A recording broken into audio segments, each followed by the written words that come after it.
자녀가 학생이에요.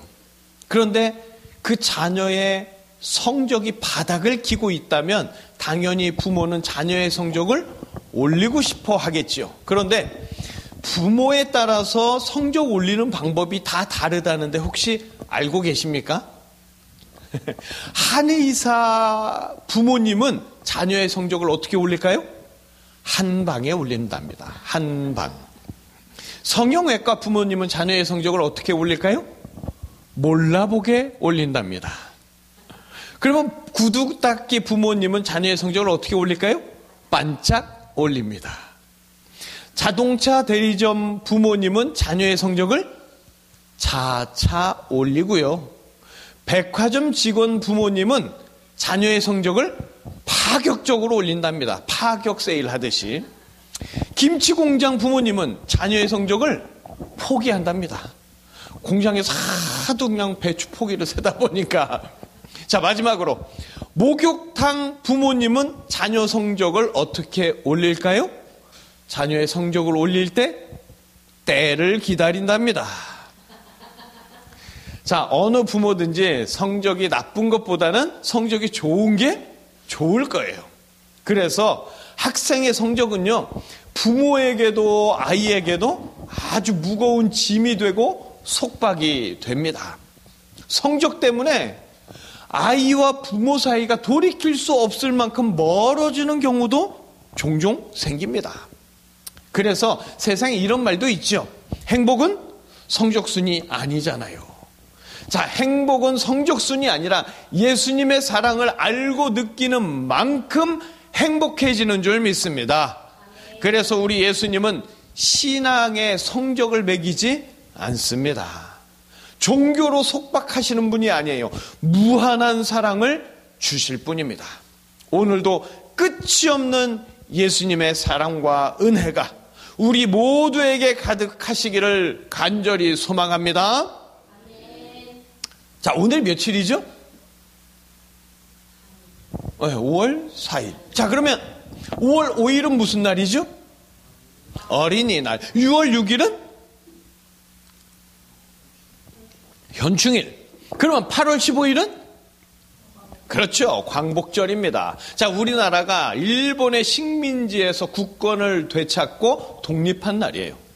미국에도 비슷한 독립기념일이 있어요. 인디펜던스 데이 해가지고. 자, 미국의 독립기념일도 우리나라의 광복절도 중요한 국가기념일로 지정해 놓은 이유가 뭘까요? 식민지로부터 해방, 자유가 얼마나 중요한지 모두가 공감하기 때문이에요. 일본을 옹호하는 사람들은 일본의 주도하에 산업적 발전을 이루면서 조선시대 때보다 훨씬 더 잘 살게 됐지 않았냐 이렇게 말하지만 인간은 자유가 없다면 밥도 빵도 의미가 없는 자유를 추구하는 존재이기 때문에 그런 말은 설득력이 없는 거죠. 자, 사람들은 단순히 풍요로운 것보다 속박에서 해방되는 것을 훨씬 더 중요하게 여깁니다. 그래서 해방, 곧 자유를 보장하는 정치체제, 민주주의의 가치가 전 세계적으로 높게 여겨지는 거죠. 자, 사람은요, 속박과 억압에 괴로워하고 해방과 자유에 즐거워합니다. 자, 그렇다면 여러분들은 속박과 억압이 아니라 해방과 자유를 누리고 계신가요? 오늘 성경에서 예수님은 율법 교사를 향하여서 자유와 해방이 아니라 속박과 억압을 한다고 막 화를 내고 계십니다. 유대교 랍비들은 율법을 가르치는 율법 교사였어요. 율법 교사들이 하는 일이 뭐냐? 하나님이 주신 계명, 곧 하나님의 율법을 어떻게 지켜야 하는지 연구하고 가르치는 사람들이에요. 법, 무언가를 지킨다는 건 피곤한 일이죠. 그 힘들고 피곤한 일을 율법 교사들은 백성들에게 잘 지켜라 이렇게 가르치는 거죠. 인간이 지기 어려운 짐, 곧 계명의 무거운 것을 모든 사람에게 지웠습니다. 하나님이 주신 거니까 당연히 지켜야 하는 거다. 그렇게 백성들을 올가맸어요. 그러나 인간은 완벽할 수 없는 존재죠. 율법 교사들도 바리새인들도 율법을 지키려고 노력하지만 100% 지킬 수는 없었습니다. 그래도 율법 교사들, 바리새인과 같은 종교인들은 그나마 백성들보다 더 많이 율법을 지키려고 했고 또 그렇게 지켰어요. 최대한 율법을 지키기 위해 온갖 노력을 다하는 자들이 바로 율법 교사들이었고 바리새인들이었습니다. 그런데 하나님의 율법을 최대한 지키려고 했던 이 율법 교사와 바리새인들에게 예수님이 막 화를 내시는 거죠. 백성들에게 무거운 짐을 지우고 정작 자기들은 손가락 하나 되지 않는다고 막 강하게 비판하십니다. 그런데요, 100%가 아니더라도 최대한 노력하는 모습이 중요한 거 아니겠습니까? 100점만 중요한 게 아니라 100점으로 가기 위한 60점, 70점, 80점도 칭찬받아야 하는 거 아니겠습니까? 왜 예수님은 인간이기에 100% 완벽하게 못한 율법 교사들을 향하여 그렇게 화를 내시는 걸까? 하나님이 주신 율법을 잘 지키고자 하는 율법 교사와 바리새인들 좀 억울하지 않았겠습니까? 애초에 하나님은 왜 지키기 힘든 율법을 인간들에게 주셔서 이렇게 힘들게 하실까? 하나님은 이 세상을요, 무질서하게 창조하지 않으셨습니다. 하나님의 은혜와 섭리에 의한 정확한 질서가 있었어요. 하나님의 형상대로 지음받은 인간은요, 그 하나님의 질서 안에 사는 게 전혀 힘들거나 어색하지 않고 숨 쉬듯이 자연스럽고 즐거운 일들이었습니다. 그러나 인간은 죄를 짓고 타락했죠. 단 한 번의 실수가 아니라요, 인간의 마음과 영혼 속에 하나님의 은혜와 질서 대신 죄와 악한 것들이 암세포처럼 자리 잡고 마구 번식을 했습니다. 이제 더 이상 죄를 짓고 타락한 상황에서 하나님께서 정하신 질서, 하나님이 주신 계명들은 누구든 지킬 수 있는 상식, 쉬운 것, 자연스럽고 당연한 것이 아니라 지키기 힘들고 어려운 무거운 짐이 되어버렸습니다. 타락한 인간들은 하나님의 질서를, 하나님의 계명들을 지킬 수 있는 능력도 잃어버렸고 자격도 상실해버렸어요. 하나님의 질서 안에서, 하나님의 은혜 안에서 자유롭고 행복할 수 있었는데 인간의 타락으로 자유와 행복 대신에 속박의 고통이 시작된 겁니다. 자, 하나님께서 인간에게 계명을 주신 것은 속박과 통제가 아니라 오히려 자유와 해방을 누리게 하기 위해서입니다. 하나님은 인간이 타락한 후에 모세를 통하여 성문화된 율법을 주셨죠. 하나님도요, 타락한 인간이 율법을 지킬 수 없다는 걸 너무나 잘 알고 계세요. 전능한 분이시니까. 그러나 율법은 하나님의 질서입니다. 하나님의 세상에서 하나님의 질서를 어기면 아무도 살 수 없는 거죠. 그래서 타락한 인간은 죽을 수밖에 없는 존재입니다. 죄로 인하여서 사망의 메인 존재예요. 이런 인간들을 살려주시려고 하나님이 율법을 주셨습니다. 잘 지키라고 주신 게 아니라 지킬 수 없다는 것을 깨닫게 하시기 위해서.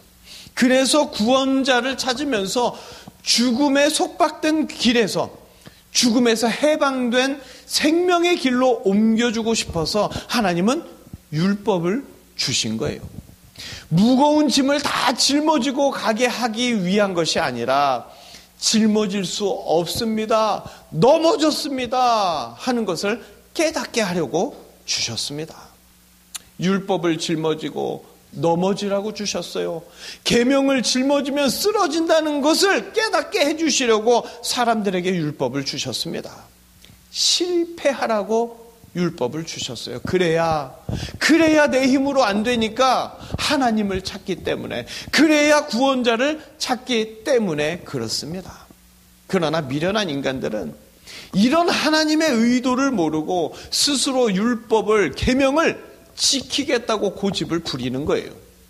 이만하면 되지 않겠냐? 인간 기준에서 만족하면서 그 기준에 미치지 못하는 다른 백성들을 향하여는 야단치고 책망했습니다. 바로 이런 잘못이 율법 교사들의 잘못이었고, 그래서 예수님은 율법 교사들을 향하여 화를 내시면서까지 하나님의 뜻은 속박이 아니라 해방이라고 가르쳐 주셨습니다. 율법에서 해방시켜줄 구원자가 여기 왔노라고 선포하셨지요. 예수님은 율법의 무거운 짐에서, 죄와 사망에서 영원히 해방시켜 주실 유일한 구원자로 그렇게 인간들에게, 우리들에게 오신 줄 믿습니다. 예수님은요, 무거운 계명을 홀로 지셨어요. 율법 교사는 손가락 하나 움직이지 않았지만 예수님은 계명의 그 무거운 짐을 십자가에서 온 몸으로 지셨습니다. 그 참혹한 십자가에서 계명을 지키지 못한 타락한 인간들을 위하여 대신 죽어 주셨습니다. 이런 거 아무나 대신할 수 있는 게 아니에요. 모든 인류가 짊어져야 할 율법의 무거운 짐을 대신 질 수 있는 자격이 있는 자만 할 수 있는 겁니다. 율법의 의는 완벽하게 지킬 수 있어야 이루어집니다. 이 땅에 어떤 인간도 율법을 완벽하게 지킬 수 없어요. 오직 이 땅에 오신 하나님, 동정녀의 몸으로 오신 예수 그리스도만이 인간의 원죄가 없이 모든 율법을 이루실 수 있고, 그 완벽한 의를 죄인에게 전가해 주실 수 있는 유일한 대속자, 구원자이십니다. 손가락이 아니라 온 몸으로 인간의 모든 계명을 짊어지셔서 죄인을 가볍게 해주시고, 어떤 율법의 저주도 없도록 죄인을 해방시켜 주신 분, 오직 예수님 한 분뿐이죠. 예수님이 이 땅에 오신 이유, 모든 인간들의 죄, 율법의 무거운 짐, 이런 것들을 다 대신 짊어지기 위해서예요. 다시 말해서 예수님은 죄인들을 위해 대신 죽기 위해 이 땅에 오셨습니다. 그래서 예수님은 이 땅에 오셔서 여러 번 죽어야 한다고 말씀하셨어요. 그러나 한심한 인간들은요, 이런 예수님 말씀에 그 깊은 뜻은 알지도 못하고 자기 뜻대로 안 되니까 죽겠다고 하나보다, 이제는 자살 협박까지 하네, 비아냥거리면서 예수님을 비난했습니다.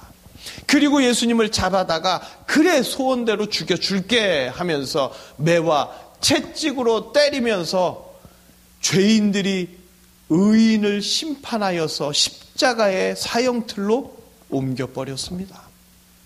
율법교사들, 바리새인들은 율법을 지키는 흉내라도 냈는데 너는 왜 율법을 지키지 않고 오히려 파괴하냐? 그러면서 율법을 주신 분, 율법을 해석해 주시는 분, 율법을 이루어 주시는 분을 인간들이 심판했습니다. 그렇게 예수님은 인간들의 모든 짐을 지고 인간들의 조롱 속에서, 인간들의 비난 속에서 처참하게 십자가에 죽으셨습니다. 인간들이 당해야 할 모든 아픔과 고통, 죄와 수치, 모든 저주를 십자가 위에서 예수님이 홀로 다 짊어지셨습니다. 예수님이 홀로 다 짊어지셨기 때문에 예수님을 믿는 자는 모든 죄와 사망에서 자유하게 되고 모든 율법에서 해방되었습니다. 바로 이렇게 죄인들의 해방을 위해 모든 죄와 율법의 짐을 예수님이 홀로 짊어지신다고 예수님의 사역 처음부터 면도칼처럼 예리하게 성경은 기록하고 있습니다. 요한복음 1장 29절 우리 함께 읽어보실까요? 함께 읽겠습니다. 이튿날 요한이 보라, 세상 죄를 지고 가는 하나님의 어린 양이로다. 아멘. 예수님은 세례 요한에게 세례를 받으셨습니다. 당시 광야에서 자연인처럼 생활하던, 다시 말해서 거지처럼 생활하던 초라한 세례 요한에게 예수님이 세례 받으신 것은 예수님의 겸손을 말하는 게 아닙니다. 예수님은 죄가 없는 분위기에 세례를 받을 필요가 없어요. 다시 말해서 예수님의 세례는 인간의 세례와 다릅니다. 세례 요한의 아버지 사가랴는 제사장이었어요. 그러면 아버지가 제사장이면 아들도 제사장입니다. 제사 드릴 때 제사장은 짐승에게 손을 얹어 짐승을 가져온 사람의 죄를 정가시키는 일을 하죠. 세례 요한은요, 제사장으로서 인류의 모든 죄를 예수님에게 정가시켰습니다. 세례 요한의 세례로 예수님은 인류의 모든 죄를 짊어지고 모든 율법의 짐을 짊어진 하나님의 어린 양이 되었습니다. 그리고 예수님은 모든 죄와 율법의 무거운 짐을 십자가에서 다 해결하셨지요. 예수님께서 죄와 사망으로부터 율법의 무거운 짐으로부터 다 그렇게 해방해 주셨습니다. 이제 예수님의 은혜로 믿는 자는 누구든지 모든 속박에서 해방되어 자유하게 되었습니다. 그러나 인간들은 여전히 그 계명을 지키겠다고 애를 쓰며 노력하고 있습니다. 구원의 길, 은혜의 길이 예수님으로 인하여 활짝 열렸는데 수많은 이들은 계속 계명을 지키라고 하면서 속박의 길을 가고 있습니다. 그러나 계명의 길은 사망의 길, 계명의 길은 죽음의 길입니다. 오직 예수님의 은혜만이 생명의 길을, 구원의 길을 여시고 그 길로 죄인들을 인도해 주십니다. 하나님의 자녀는 예수님의 죽으심으로 모든 죄와 형벌이 다 사라졌습니다. 더 이상 형벌이 없고 더 이상 저주가 없는 세상에서 가장 복된 자가 되었습니다. 이것이 은혜입니다. 은혜는요, 속박이 아니에요. 은혜는 해방입니다. 종교라는 틀에 갇혀서 수도원에 들어가거나 금식 같은 종교 행위를 이루어냈을 때 사람들은 은혜 받았다 이렇게 이야기를 하죠. 그러나 예수님은 고통스러운 종교 행위를 통해서 은혜를 주시는 분이 절대 아닙니다. 만약에 그렇다면 지기 힘들고 고통스러운 율법의 모든 짐과 죄와 사망의 짐을 예수님이 홀로 지고 십자가에서 죽을 필요가 없었습니다. 각자가 짐을 진 만큼 그 무게 재서 예수님이 은혜 주시면 되는 거예요. 그러나 어느 누구도 율법의 짐을 다 질 수 없고 죄와 사망의 짐을 피해갈 수가 없습니다. 그래서 예수님은 십자가에서 이 모든 것을 단번에 해결하셨습니다. 이제 구원의 은혜를 위하여 필요한 건 뭐냐? 율법과 계명의 무거운 짐을 지고 다른 사람에게도 무거운 짐을 지라고 속박하는 게 아니라 나는 율법을 지킬 수 없는 죄인입니다 시인하면서 구원자이신 예수님을 찾고 예수님을 믿는 일입니다. 은혜는 속박이 아니에요. 은혜는 해방이고 자유입니다. 속박이 아닌 해방의 역사가 일어나면서 은혜가 차고 넘치는 현상을 뭐라고 합니까? 우리는 그걸 부흥이라고 합니다. 기독교는 속박의 종교가 아니라 해방의 종교입니다. 기독교는 절제의 종교가 아니라 자유의 종교입니다. 해방의 은혜가 기독교를 기독교답게 만드는 것을 믿으시길 바랍니다. 처음 인간은요, 하나님의 형상으로 창조되어서 하나님의 질서와 계명이 아주 자연스러웠어요. 하지만 죄를 짓고 타락한 인간이 하나님의 질서를 지킬 능력이 사라진 거예요. 그러면서 힘들어지고 지킬 수 없게 되었습니다. 하나님의 세상에서 하나님의 질서를 어기면 죽어야죠. 인간은 죄와 사망에 속박되어 죽을 수밖에 없었습니다. 그러나 하나님 아버지는 인간들을 살려주고 싶었어요. 그래서 인간이 지킬 수 없는 율법을 주시고서 지킬 수 없는 계명에 통곡하고 자복하며 하나님 앞에 엎드려 하나님을 찾게 하셨습니다. 그리고 하나님 아버지는 율법의 무거운 짐으로 통곡하며 울부짖는 인간들에게 때가 되어 또 다른 의, 바로 예수님을 보내주셔서 예수님이 모든 율법의 짐을 대신 다 짊어지고 율법을 완성하심으로써 예수님을 믿는 자마다 모든 율법의 짐과 죄와 사망에서 해방시켜 주셨습니다. 율법을 주셔서 하나님 앞에 엎드리게 하시고 또 다른 의 예수님을 보내사 구원의 길을 허락하신 이 하나님 아버지의 은혜가 죄와 사망 때문에 율법의 무거운 짐 때문에 허덕이고 괴로워하는 이 땅의 모든 사람들에게 해방과 자유가 된 줄 믿습니다. 자, 율법 교사들은요, 율법을 지키려고 애썼습니다. 그리고 자신들처럼 율법 잘 지키라고, 그래야 잃어버린 나라도 하나님께서 되찾게 해주시고 율법을 잘 지켜야 구원도 받지 않겠느냐고 백성들을 가르치면서 야단치고 책망했습니다. 율법을 지키면 구원 받습니까? 받습니다. 그러나 타락한 인간은 어느 누구도 율법을 온전히 지킬 수 없습니다. 율법을 지키려면 완벽해야 돼요.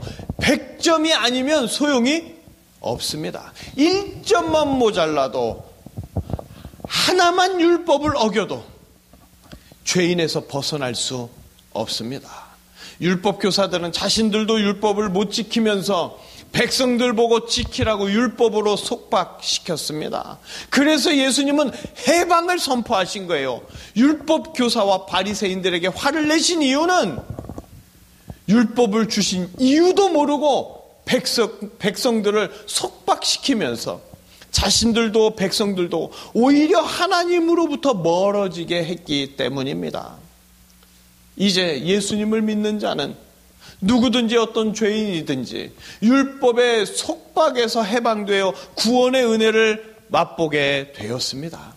더 이상 율법의 굴레에 속박되지 않아도 예수님을 믿음으로 말미암아 구원의 은혜를 누리게 되었습니다. 그리고 이 은혜로 가득한 해방의 사건은 2000년 전에 시작되어서 지금까지 계속되고 있는 줄 믿습니다. 사람들은요, 속박이 아니라 해방을 원합니다. 그래서 그렇게 처절하게 독립을 위해서 싸웠던 거죠. 그리고 이제는 자유를 보장하는 민주주의도 자리 잡았습니다. 자, 그러면 이제 모든 인간은 영원히 행복할 수 있느냐? 그렇지 않습니다. 모든 인간은 죽음의 속박에서 해방될 수가 없어요. 죽음의 속박이 있는 한 인간에게는 행복 대신에 두려움과 고통이 가득할 수밖에 없죠. 그래서 누구든지 예수님을 믿으면 영원한 행복의 은혜를 누릴 수 있게 됩니다. 예수님만이 죄와 사망에서부터 해방시켜 주실 수 있어요. 왜냐? 예수님만이 모든 율법의 무거운 짐을 지고 죄와 사망의 문제를 완전히 해결하셨기 때문입니다. 누구든지 예수님을 믿기만 하면 파리로 광복과는 비교도 할 수 없는 기쁨과 감격이 영원히 끊이지 않는 은혜를 누리게 됩니다. 예수님이 제일 싫어하는 사람이 누군지 아세요? 율법과 계명으로 구원을 이룰 수 있다고 가르치는 자들. 그래서 성경에서도 율법 교사들을 향하여 그렇게 크게 화를 내며 책망하셨던 거예요. 하나님의 계명을 주신 건 무겁게 짊어지게 하려는 의도가 아니라 짊어질 수 없습니다 깨닫고 구원자 예수님께 나오게 하기 위해서입니다. 인간이 감당할 수 없도록 율법과 계명을 무겁게 하셔서 구원자 예수 그리스도를 찾고 두드리고 구하게 하시는 거죠. 그런데 율법을 지키자고 하면 외식하는 자, 겉과 속이 다른 자, 진리를 모르는 자라고 예수님은 책망하십니다. 그래서 성도는요, 종교 생활에 속박된 자가 아니라 예수님 안에서 해방과 자유를 누리며 날마다 즐거워하는 사람들입니다. 성도가 교회 나오는 이유가 뭡니까?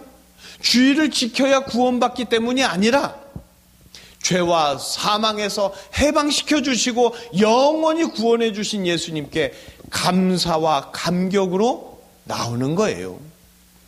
속박의 종교 생활이 아니라 해방의 은혜를 누리면서 더욱더 예수님을 사랑하게 되는 자들이 바로 예수님의 성도인 줄 믿습니다. 그런데 안타까운 건 뭐냐? 수많은 교회들에서 날마다 성도들에게 무거운 계명을 짊어지라고 설교하고 있습니다. 무거운 짐을 지라고 하지만 정작 설교하는 자들도 그 무거운 계명을 전혀 지키지 못하고 있어요. 손가락 하나도 움직이지 못하고 있습니다.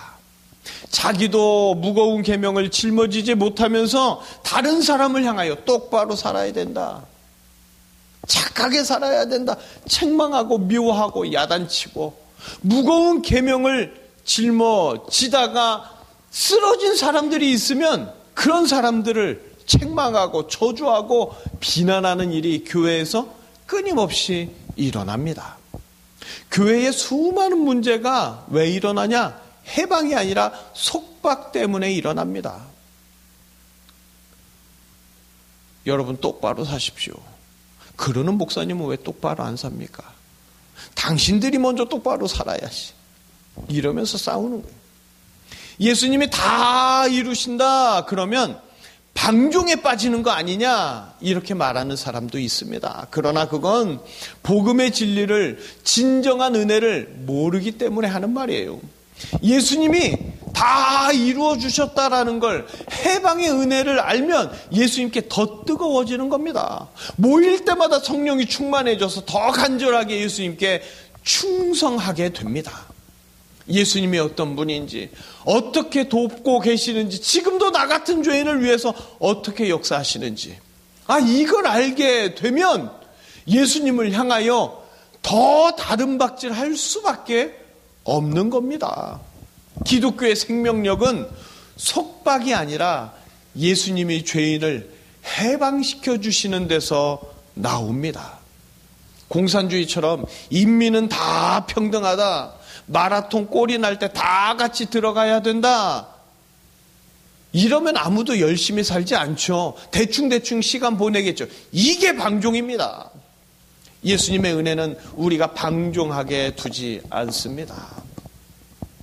그 은혜가 너무 크기 때문에 우리는 방종이 아니라 순교의 열정으로 살아갈 수 있게 되는 거죠. 우리가 해야 할 일이 뭐냐? 속박의 눈을 가지고 이것 하지 않지 않았냐, 저것 하지 않지 않았냐 비난하는 게 아니라 아직도 예수님을 깊이 알지 못하는 자들과 해방의 은혜를 함께 누려야 합니다. 예수님이 이루시는 해방의 사건, 지금도 진행 중인 줄 믿습니다. 우리는요, 기도의 속박에서도 벗어나야 합니다. 아니, 기도해야 되지 않아요? 기도하지 말라는 게 아닙니다. 기도의 권세를 더 크게 갖자는 거예요. 자, 교회 나오면 기도에 대한 압박이 있습니다. 기도를 안 해서 문제가 생기는 것 같고, 기도를 많이 해야 잘 될 것 같은 압박. 기도는 주님과 교제하는 거예요. 내 뜻을 관철시키는 게 아니라 주님의 뜻을 찾고 주님을 따르는 게 기도입니다. 그래서 기도가 뭔지 정확히 모르면 그 기도의 속박에서 못 벗어나는 거예요. 만약 모세가 하나님과 이렇게 대면했잖아요. 그것처럼 우리가 주님과 대면하게 된다면 그 앞에서도 내 뜻과 계획을 막 쉴 틈 없이 말씀하시겠습니까? 주님과 함께 커피 한 잔을 마주 앉아서 마신다면 주님 앞에 있는 것 그 자체가 즐겁지 않겠어요? 주님도 우리를 바라보는 것 그 자체를 기뻐하십니다. 사랑하는 연인과 같이 있는 것만으로도 너무 좋듯이 사랑하는 예수님을 깊이 알기 원하는 마음이 정상 아닙니까? 아기를 키울 때요, 아기가 뭘 해줘서가 아니라 그냥 커가는 것 자체, 그거 보는 것 자체가 기쁨이고 행복이죠. 예수님도 우리를 향하여 같은 마음이십니다. 세상을 만드신 분이 바로 내 아버지세요. 그분이 내려오셔서 자기 목숨까지 다 대신 내어주시면서 나를 그분의 신부로 삼아 주셨습니다. 이런 은혜가 가득한데 도대체 어떤 기도를 하겠습니까? 이 시대에 기도 잘한다는 사람을 보면 마치 세금 징수원 같아요. 우리는 기도의 속박에서 벗어나야 합니다. 무엇을 먹을까, 무엇을 마실까, 이런 건 아버지이신 주님이 걱정하실 일이에요. 주님이 걱정하시고 때마다 장소마다 우리에게 알아서 다 베풀어 주세요. 세상에 무당이 구하는 것처럼 그렇게 기도하니까 기도의 속박에서 벗어나지 못하고 더 기도해야 되는 거 아닌가? 기도 안 해서 사고 났나? 내가 기도해서 오늘날까지 잘 살아왔다 그렇게 생각한다면 아주 심각한 오해입니다. 사랑하는 예수님이 내 앞에 계신다고 생각하고 기도해 보십시오. 예수님의 뜻을 알고 예수님을 따르게 해달라고, 예수님을 따를 수 있는 믿음을 달라고 그렇게 기도해야 합니다. 세금 징수원처럼 주세요, 주세요, 주세요, 주세요 하면 예수님은 잠이 오게 만들어요. 차라리 잘 때가 예쁘기 때문이죠. 우리는 성령께서 말할 수 없는 탄식으로 우리를 위해 중보기도 하고 계십니다. 쉬지 말고 기도하라 하는 건 쉬지 말고 주님과 교제하라는 뜻이지 기도에 속박당하라는 멍청한 말이 아닙니다. 내가 기도하지 않으면 내 교회, 내 가정이 무너진다. 이건 철저하게 기도에 속박되어 있다는 방증입니다. 무당처럼 기도가 나오는 이유는 예수님이 안 보이니까 그런 거예요. 예수님을 못 믿어서 그런 거예요. 인생길을 위해서 기도하지 말고 인생길을 인도하시는 예수님을 알고 사랑하고 찬양하는 기도를 하시기를 바랍니다. 세금 징수원이 아니라 사랑하는 연인처럼 예수님께 기도하시기를 바랍니다. 그러면 기도의 권세가 생깁니다. 예수님은 우리가 기도의 권세를 가지고 속박된 자들에게 해방을 선포하기를 원하십니다. 쓸데없는 간구가 만약에 나온다, 차라리 기도를 멈추세요. 내가 기도한다고 주님이 정하신 수명을 뛰어넘을 수 없어요. 내 앞에 있는 복음의 방해물들을 뛰어넘어야지 주님의 뜻을, 주님의 경계를 뛰어넘으려고 하면 안 됩니다. 이 시대에 신앙 좋다는 건 뭐냐면 주님의 경계를 찾아서 거기 순종하는 게 아니라 그 예수님의 정하신 경계까지 뛰어넘으려고 하는 미신적인 신앙입니다. 우리가 더 경건하지 못해서, 우리가 더 열심히 기도하지 못해서, 그래서 예수님의 뜻대로 해야 할 일들을 못 하셨습니까? 그러면 내가 예수님보다 위잖아요. 우리 주님은 속성상 가장 좋은 것을 주십니다. 그게 신의 속성이에요. 최선의 길로만 우리를 인도해 주십니다. 차선의 길, 신의 사전에는 차선이라는 게 없어요. 믿음의 눈으로 보면 잘못 가는 것 같아도 더 강한 주님의 역사가 나타나서 최고의 길로 반드시 인도해 주십니다. 이제 주세요, 주세요, 주세요 하는 율법 교사와 같은 기도의 속박에서 벗어나서 예수님이 다 이루어 주시는 해방의 은혜를 누리시기를 바랍니다. 그래서 기도의 큰 권세를 가지고 예수님 증거하며 사시기를 주님의 이름으로 축복합니다. 기도하시겠습니다.